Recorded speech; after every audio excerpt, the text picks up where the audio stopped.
Mark McKinney right there. That song's called Sunshine, Morning's Lone Star. 9:03, Meet the Candidate segment has begun. I'm sitting here with Nathan Arizotti of Montgomery. What, did I say it wrong? No. All right, good. You don't do that when I say a name. You slap something. I'm like, hey, man, I'm with Nathan Arizotti of Montgomery County Lifestyle. How are you doing this morning? I'm doing pretty gum good. How about you? It's a good Monday, isn't it? It's the 1st of February. Day. I'm still waiting for the hell freezing over. I feel like it's going to come, and they're just teasing us this whole time with all this crazy weather.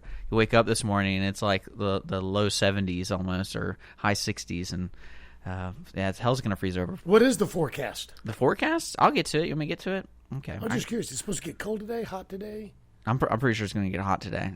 So you're looking forward to Groundhog Day. Yeah. That's right. We have a special guest in the studio. Let's go ahead and introduce him because this is Meet the Candidates. We have Rand Henderson. He's running for sheriff of Montgomery County, and he's in the studio. So if you have questions for him, we have Montgomery County Lifestyle's Facebook open. Nathan is typing away.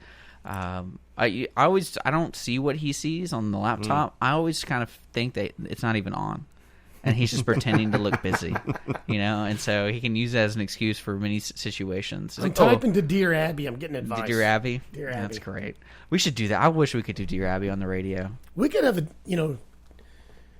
Dear Nate and Dick. Well, see, people are really strange in Montgomery County, though. So that'd be good radio, but it'd be real strange. Because I love reading the opinions in the Courier, because they do put their names in it. I'm like, these people got... I mean, if you know these people, if I saw them down the street, I think I would laugh. And run the other way in some of them. Because some of the opinions are pretty good. Yeah. But Ray Henderson, thank you so much for Officer Henderson. Captain. Captain. Okay. Yes, there's always... El Capitan.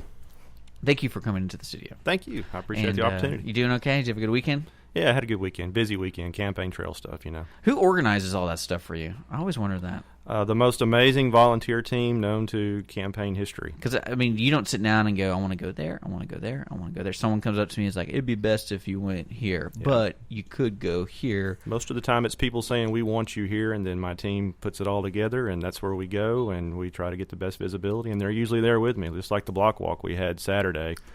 I had 46 people, I saw think, pictures walking. of that. Holy cow. Yeah, a lot of Rand Henderson shirts. It was a really proud day. Yeah? Mm-hmm. Did you pass around ice cream at all? No, I didn't see any ice cream. It was a good day for it, though. That's what I was wondering. Better weather, yeah. But that's incredible to me that the organization that has to go into something that's so condensed in a month and a half almost of real political campaigning, especially here in Montgomery County, because that's one thing it's an ongoing topic between Nathan and I, is identifying the groups of voters here in Montgomery County and figuring out how to approach them, and not in an aggressive way, but more of an informational way, because are educating them in a way, because when you're trying to convince people to vote, you want people to be educated when they're voting. Sure, we're looking for Republican primary voters, so that's only a smaller segment of those that bother to register to vote. No, I'm not looking for that vote. No, not so much. Well, is there even a Democrat running in your petition? There is one running countywide, but he's been not really cited, not seen. So is he real? So he's the basement guy, Nathan, because we have a theory that you can run a campaign from the basement and not go anywhere. But so for sheriff, there's I'm sorry, you probably don't want to talk about your opponents, but no, for sheriff, I have one opponent in the Republican primary, so there'll be no runoff. That's right. Sorry, I'm an idiot. I'm new to the whole voting deal. So. All right, so we're fixing to start voting. Today is a very significant day. Yeah, it is. The last day to register to vote. Yep. You know what I was reading in? I don't know if this applies to Montgomery County, but in Harris County, if you post date the registration, you can still send it in late. Well, it has to be postmarked by today. As long as it's postmarked by today. Just lie. No, postmark. Don't lie. Postmark, not date. So you're talking like a Democrat now when you say that. That's their principle. Vote early, vote often. So no, there you go. That's not the way we roll. And count twice? Is that what it is? No. So in your position, there's only Republicans running, from what I understand. So correct. Why not try to get a Democratic vote? Because you want them to vote anyway, right? Well, you can only vote in one primary or the other. You can't vote for both. Oh. So if you're voting in the Democratic primary, you can't vote in the Republican, but you can vote in the general election in November. Oh. Okay. But I'll be unopposed by that time in November. So is this an official deal, or is this just kind of like voting is very official? Yes. So the primary is something, because to me I didn't really know they recognized the Republican Party as like using governmental funds to set up a primary election. Is that just because there's just a need for it? It's a party primary situation. Yeah. So we can make up a party and do it, right? Like the Independent Party could do their own thing. I wouldn't recommend it. Yeah. Well, yeah, but I'm just trying to figure it out, because it's not. I don't think it has always been this way. Mm-hmm. Has it always been? There's always been a primary, ever since we started. That's voting? what Iowa is. There's caucuses, and that's what's going on the national level right now. That's awesome. I'm learning something every day. So you're running for the primary, and that's going to start in 2 weeks, right? Early voting? February 16th through February 26th, and Election Day on March 1st. And block running, or you're owning the block? Is that what you're doing? Block walking? Block walking is when you have your campaign literature and you go door to door. Is it like critical mass where you just take up the road and I can't get by you? No, we break up into teams. Okay. So teams go out. Who are these people? They're supporters. So how much more do you have to do of that? Is that something you're going to do every weekend? We've been, it's Pretty much. something we're going to do until we're done. Absolutely. Interesting. So yeah, it's going to be a busy month ahead. February is going to be the busiest month of the year for us. Well, I want to let people know right now, so they're on their computers. You can go to randhenderson.org. It's RAND Henderson.org. He's running for sheriff. And what we're going to do, we're going to take a quick break. When we come back, I want to know more about your history, about especially your experience. Everyone always wants to know your experience and how you're running for sheriff, but clearly you're a captain of something. Because he corrected me, so you're a captain of something, and we'll learn more about that. Okay. If you do have a question for Rand, Montgomery County Lifestyle, it's a Facebook. Like it and send the message to Nathan. Be nice, though. He's very sensitive, so at least say good morning to Nathan in the message. We're going to take a quick break, like I said. You're listening to Mornings of the Lone Star. Here's some Casey Musgraves for you. This song's called Dime Store Cowgirl. You're listening to Mornings of the Lone Star, irlonestar.com, Montgomery County's community radio station. Ever heard the term time is money? Well, at Marshall & Brown Accounting, they'll maximize your time and deliver real-time results, taking away the confusion and stress of protecting your valuable financial assets. Marshall & Brown Accounting will take that old shoebox full of receipts and provide you with a real-time, cloud-based, viable solution. Contact Marshall & Brown Accounting today at 832-412-7122 or visit Marshall & Brown Accounting at marshallandbrown.com. All right, Mike and the Mood Pies right there. Smoke if you got 'em. That's always a nice song to play right before the captain goes on the air. But you are listening to Lone Star Internet Radio, irlonestar.com, and hanging out with Rand Henderson. Check him out online, randhenderson.org. It's RAND Henderson.org. He's running for sheriff. There's only one sheriff in this town, and he wants to be it. So welcome back. We're going to learn more about his history, especially his, your experience as a police officer. So what are you currently doing now, Captain? Captain over the patrol division. So all the in the patrol sheriff's cars office. At the sheriff's office. Okay. Yeah. So how long have you been with the sheriff's office then? It was 21 years in November, so I'm well into my 22nd year now. Man. So you just been in. You want to stay there for a while? It's weird. Yeah, I kind of like my job. You like your job? Yeah. So tell me, right when you began, where'd you go for the academy, or did you even go to the academy? Did they have academy back then? No, I'm just kidding. So, but no, tell me the history. Well, I went to college at Sam Houston, and I started off a business and finance major, and went to work for the penitentiary at the Walls Unit in downtown Huntsville. That's how I got started in criminal justice, and found a passion for it. Found out that's what I wanted to do. Not corrections necessarily, but I fell in love with law enforcement, so I changed my degree. I ended up with a minor in business instead of a major, and majored in criminal justice, and went to the police academy the summer I graduated, and it was co-hosted by Sam Houston in Montgomery County, which was my introduction to Montgomery County. So after I graduated, I was hired November 94, and been here ever since. Started as a deputy in the Woodlands, so it was an entry-level position, and I promoted through the ranks. I've held virtually every position in every division within the department. Went from deputy to corporal to sergeant to lieutenant, and now I'm a captain. And with that in mind, the pace you're going, especially staying in the same area, your experience, how does that apply to sheriff? Is it because you shadowed so many sheriffs in your life, or is that when you decide, I'm qualified, I can definitely handle this day one? It sounds like day one you could definitely continue on what the previous sheriff was easy. I guess he's just not running again. Is that the idea? Or yeah, Sheriff Gage is retiring, and it's been a career preparation. That's I mentioned I promoted through the ranks, so I've always looked for the next step in my career, and always done everything I could to prepare myself for that next step. Went back to school. I wanted to be captain, so I went back to school and got my master's degree. Went to the FBI National Academy and graduated from that in 2008. So those are two big credentials that you're looking for promotion. So that's why I did it. I was always looking for that next move up. And with that in mind, sheriff coming out, you're running in the primary, then you're going to run the actual election. Did I say that right, Nathan? Am I getting it right? Timeline-wise? Kind of, yeah. All right, thank you. And so with that in mind, the sheriff's office is something that's interesting. I keep learning more about it. And like Chuck Meyer was here on Friday, and he mentioned that there's a high percentage of unincorporated areas. Mm-hmm. Was that who said it? I don't know. I think I just misspoke that one. But anyway, unincorporated means it's maintained by the sheriff's office and the constable's office. Unincorporated means it's outside of a city. Outside of. So Montgomery County is one of the most unusual counties that are in the state. Of course, there's 254 counties, one sheriff per county. We're the 11th most populous county in the state, but we're the 7th largest sheriff's office in the state. And the reason for that is because Conroe is our biggest city. And trivia question, what's the 2nd largest city in Montgomery County? Tick, tick, tick. Magnolia. No. It's actually Willis. Okay. Willis is number 2. So that surprises a lot of people, but that's a pretty good indicator that we're highly unincorporated. The Woodlands is a township with limited governance, but it's still unincorporated. They can't have their own police department until they incorporate. Mm-hmm. That doesn't mean that they have to, but they can create a police department at that point. That's why we have the contract with them for supplemental law enforcement services. So we police the majority of the population in Montgomery County, and that's what makes us larger than other sheriff's offices. We're also a urban and suburban and not so much rural county. Most sheriff's offices, when you think of outside of city limits, you're thinking cow calls, right? Out in the country, out in the middle of nowhere. Well, we have a little bit of that in the national forest, but even the areas that used to be rural are now becoming more and more suburban.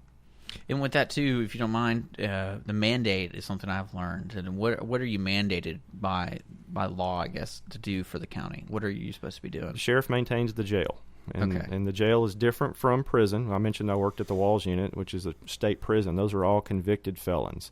The jail is composed mostly of pretrial detainees, which means purgatory, which means they haven't gone to court yet, so they haven't been convicted of anything yet. So they're awaiting their trial date, but they can't make bond, or there's no bond set for them to get out. So that's the majority of what we see. We also have those that have been convicted that are waiting on transfer to the prison, and we also have those that have been convicted of county time. So you got a conviction for DWI, you might be sentenced to 30 days in the county jail. So we have that population as well, but it's a very small segment. So when you go to the jail here, pretty much every employee that has a gun is a sheriff, or not a sheriff, or part of the sheriff's office? Well, you have the sheriff and his deputies. So even though I'm a captain, we're still all deputies. Okay. And then we have employees that are non-commissioned. So you've got to feed an army, right? Mm-hmm. So we have a lot of clerks and dispatchers. Dispatchers have a specialized certification, as do jailers, but they're not commissioned as peace officers. Okay. So because that's a lot of people. How many people work for the sheriff's office? 788. What? Yeah. It's a huge budget. It's a huge part of the county budget. Yeah. It's the largest part of the county budget, correct? Yeah, it's the largest segment of the overall county budget. So that takes somebody not only knowing law enforcement, in my opinion, but also somebody who definitely has a background to handle and the expertise to manage. You got to be an administrator as well as carry a gun. Sure. You can't just be both. Sure, and that's my role now. As captain, I'm a full division manager. As a lieutenant, I was a mid-manager, but now as captain, I'm a full division manager. And I'm the division manager over patrol, and I have been over the jail as well, which of the sheriff's office budget is $80+ million, around $88 million. $36 million of that is what I managed when I was over the jail. So you're looking at a jail population of 1,253 inmates maximum, and then you have almost 300 employees assigned just to the jail. So you've got all the infrastructure that comes along with it, religious services, food, medical, dental, the list goes on and on. So it's a very expensive operation. The number fluctuates, but it's somewhere around $50 to $54 a day to house an inmate. Wow.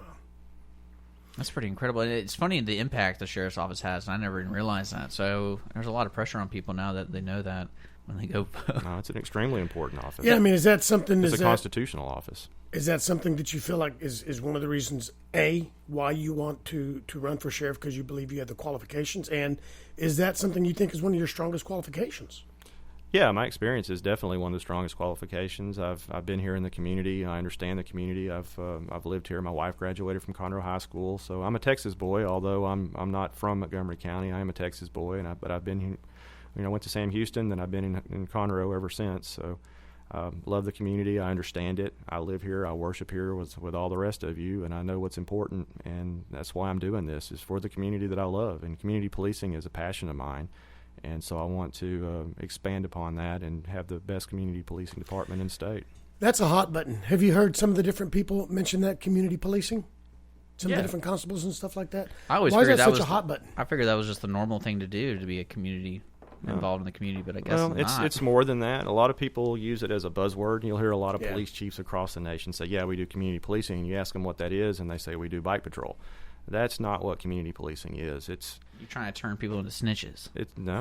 That's not community policing? Community policing is a true two-way information flow between the community and the police. So one of the premises is you assign your officers to work in the same area on a regular basis. They work that area because they know what's unusual. They're able to identify that. They know who the comers and goers are in those areas, and they know what's right and what's out of place. So that's really important to be able to identify suspicious activity, and it just makes them more effective. You build those trusts, you build those relationships, and they're real. So you attend community meetings. It's much more than going and having coffee with people or doing bike patrol, because those are programs. Community policing is a full philosophy within the department, and it starts at the top. I'll let you know, here in downtown Conroe, we have community policing here because I know Officer Taylor by name, and I have his phone number right here next to the desk, and he patrols this area. And I always know if I feel unsafe, or if we have somebody here, for example, if the girls at the hair salon need to be walked to their car or something, you just call this number. It's not a non-emergency number. It's just, hey, this is what's going on, and he stops by, waves all the time, and that's something. To me, that's just normal. Though I felt like that was normal, but then again, a lot of people in their neighborhoods, every time you see a cop, you usually think someone's in trouble instead of just patrolling. And that's the stigma you try to break down is the cops aren't the bad guys. Well, if you don't mind, we're going to take another music break. But when we come back, can we kind of discuss that a little bit more, how you actually plan to change people's minds, and especially kind of look at the sheriff's office as is now and also the future, because that's always interesting to me to see how you can improve something and also maintain the effectiveness of it. If there's something that, why fix it if it's not broken? So we'll find out more about the current state of the sheriff's office, because you've been there for 20 years, and I think you know a little bit more about it than I do, so I'm excited about that. It's Rand Henderson for Sheriff.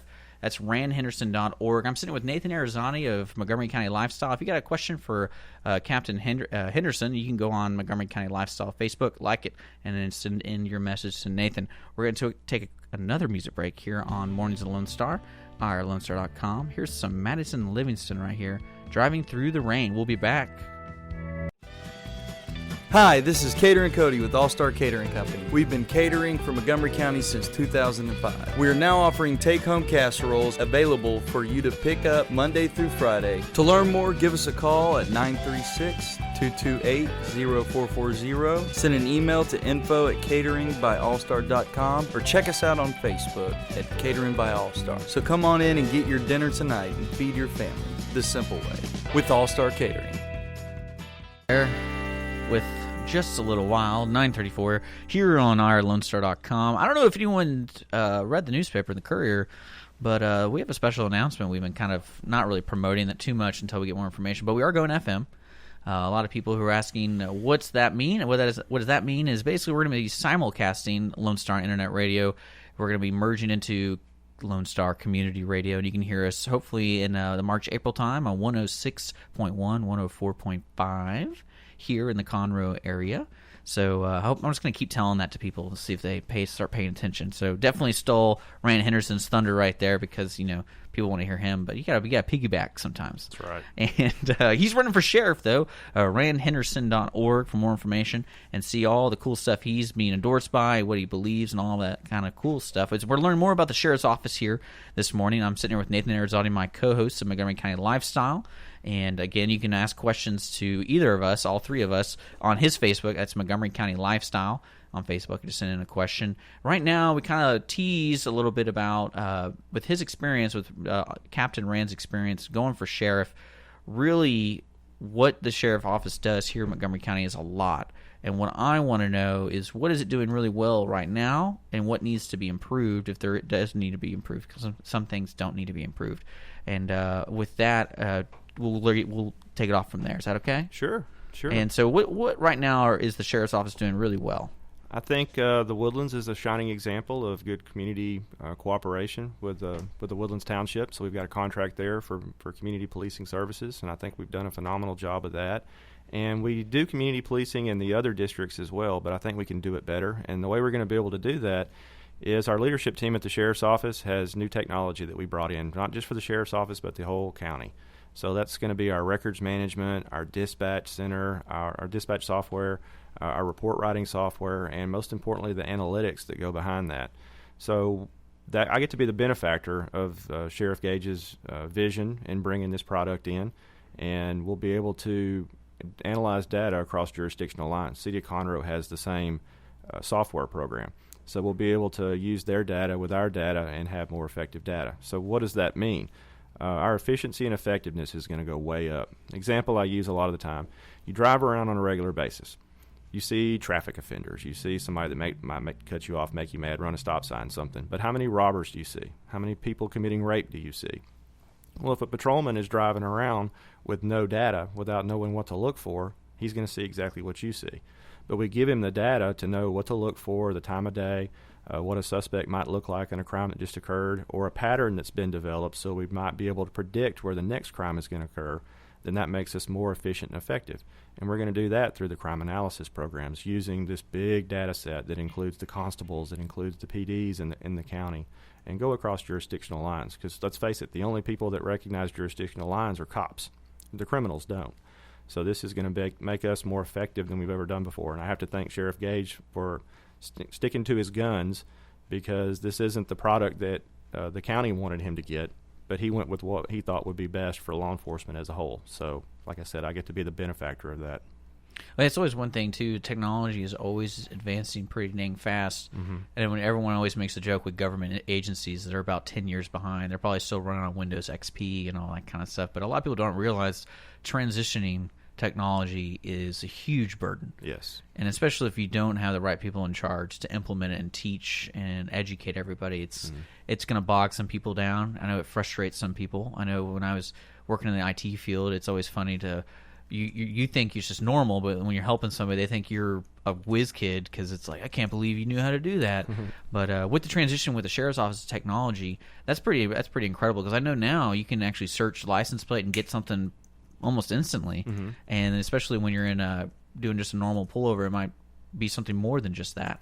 And that's pretty cool. Yeah, well, our analytics team that we're going to put together, our software that we had, that we just got rid of, we got in 2002, and it was a tank when we got it. It was terrible even back then.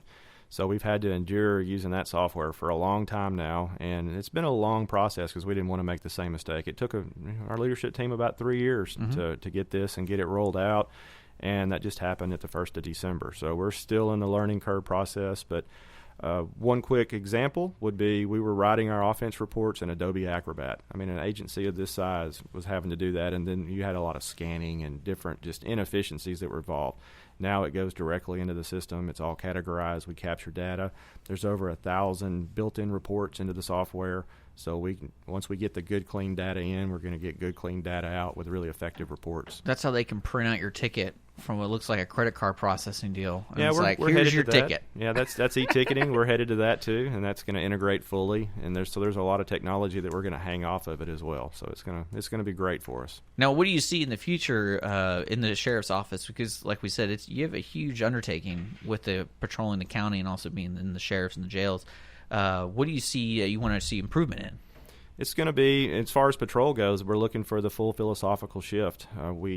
We're mostly a community policing department, but it's going to be a full philosophical shift to where we're 100%. And the only way that we're going to be able to do it with our current allotment of personnel is through that efficiency and effectiveness of the software. And then we'll do a reevaluation and a staffing study and see just where we stand in our community policing model. And then we'll be looking to Commissioner's Court if necessary to add more personnel if that need be. And the jail, we're making great strides there, professionalizing that. The jail division, we just, for the first time ever, had civilian sergeants promoted, had 3 ladies that were promoted to sergeant Friday, and so that was a pretty historic occasion. And I think we're making great strides throughout the department.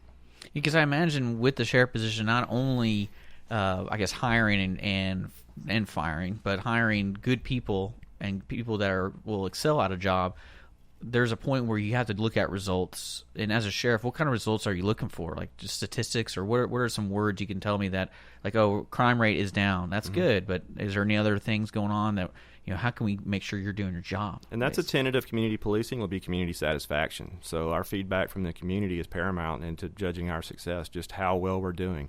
So community satisfaction surveys and gathering that information, compiling the data would be another element that we would look to incorporate. So, we've had some other successes, like with the gang task force. We put that into effect a year ago, October, and we saw a trend. And just because the trend was identified, it made us act to realize that we needed to do more. And a lot of that was because we weren't getting the gang intelligence that we needed. Now, most of the gangs that we're dealing with aren't local Montgomery County gangs. They're coming up from Houston and Harris County, but that's where we want to keep them. So an example of that would be a guy named Justin Harris. Justin Harris, his style of robbery as a gangster, 44 Acres Homes guy, he was going through drive-through windows at McDonald's and committing robberies in Houston and Harris County and got caught. And after he got caught, he was sentenced to deferred adjudication, which is keep your nose clean and all this goes away. It goes off your record. Well, he decides to come up to the Montgomery County area and start doing the same thing, thinking that this is just an area that's ripe for the picking. Well, our gang intelligence unit, combined with Houston and Harris County's gang units, identified him from a tattoo on his leg and caught him, put him in jail. So when he goes to court, what does he ask for? Deferred adjudication. Well, when you commit that kind of crime in Montgomery County, you get what Justin Harris got, which was 90 years in prison. Man, that's incredible. Well, that's what I'm saying. Technology like that, and especially streamlining that communication between offices. I can't imagine what it was like 50 years ago. A lot of like phone calls and operators, and man, it's just nuts to me. So it's really neat to hear about what progressive things we're doing with the sheriff's office. One thing too is the jail, and that's kind of hard because I imagine that's just maintaining. That job. Part of that job is just maintaining the jail, and there's really nothing you can do about it but show up, make sure you're there on time, and there's enough people in the jail to keep everyone safe and keep everything orderly. Well, safe and secure is what my priorities are.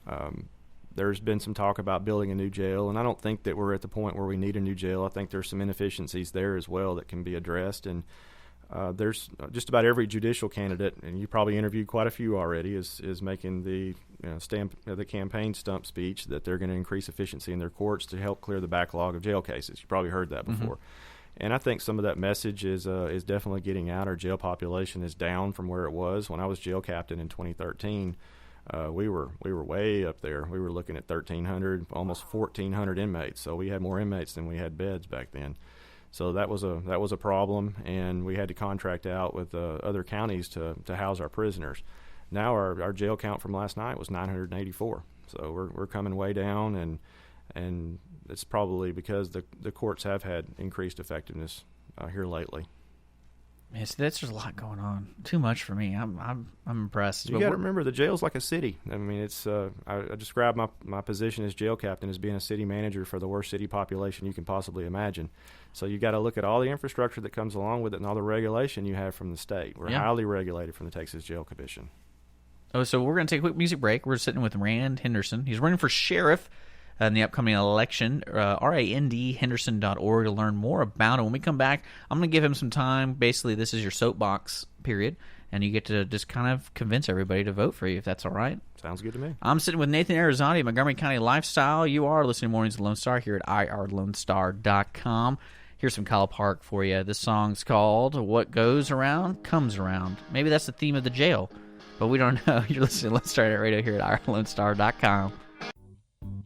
Imagine a place where you can sip on Italian coffee and have a sandwich, followed by a fabulous, delectable pastry. We invite you to stop by Conroe Coffee to experience old world charm. Conroe Coffee is located next to the historic Creighton Theater in downtown Conroe. We are open 7 days a week. Please check our website for business hours at conroecoffee.com. You can also follow us on Facebook, Twitter, and Instagram. Have a caffeinated day.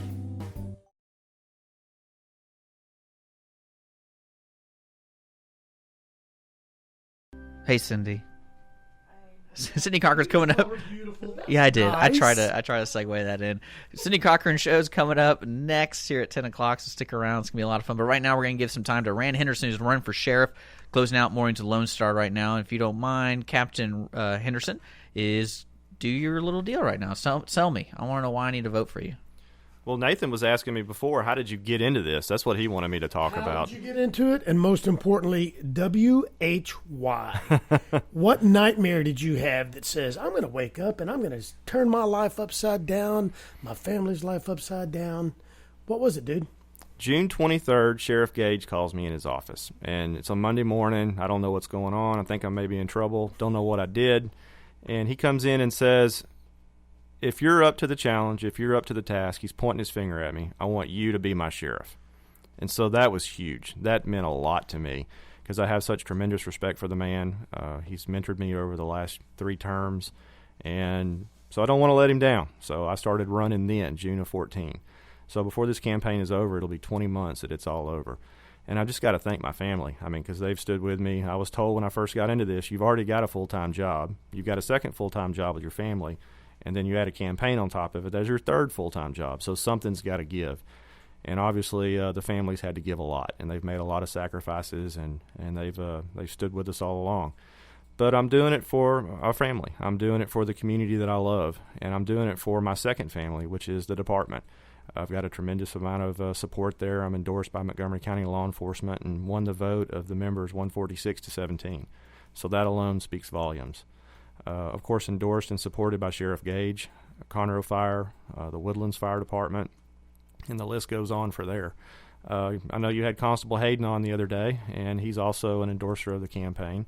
And he's part of the platform because we recognize together that once we got this technology in place that I was talking about in the last segment, that we were going to be on the same system and able to communicate our information across jurisdictional lines, and that includes the constable's offices. So I have partners with Constable Hayden and Constable Gable, and we're looking for partners in other constable agencies as well. So we're looking to use their free time to help us out with our 911 kind of calls. So if there's calls holding, say there's a call holding on 59, and my deputy is 20 minutes away, but there's a constable deputy right around the corner, he can respond to that.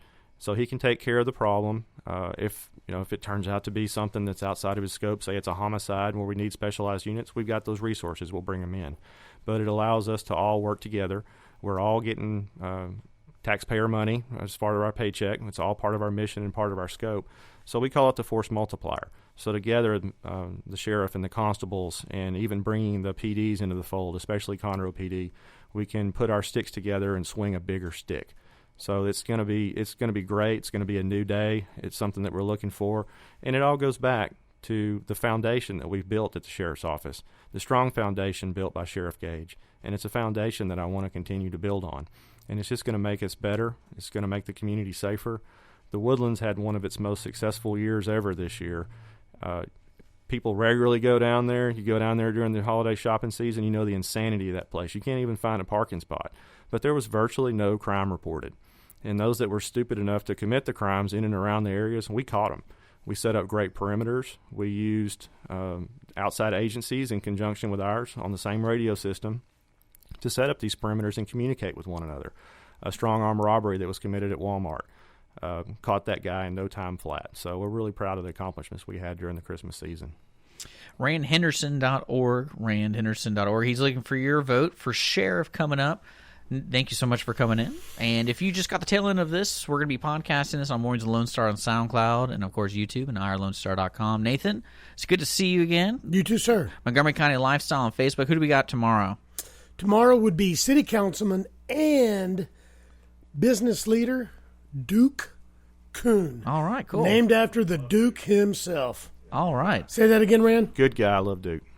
All right. Well, I can't say anything bad about him now. Thank you. No, just kidding. We're looking for that. It's going to be tomorrow at 9. I'll hit you and he'll handcuff you. Yeah, I know. Well, that's at 9 a.m. tomorrow. Coming up next right now is Cindy Cochran Show at 10 o'clock. Her special guest is somebody running for Judge District 9, Kate Bim. So stick around.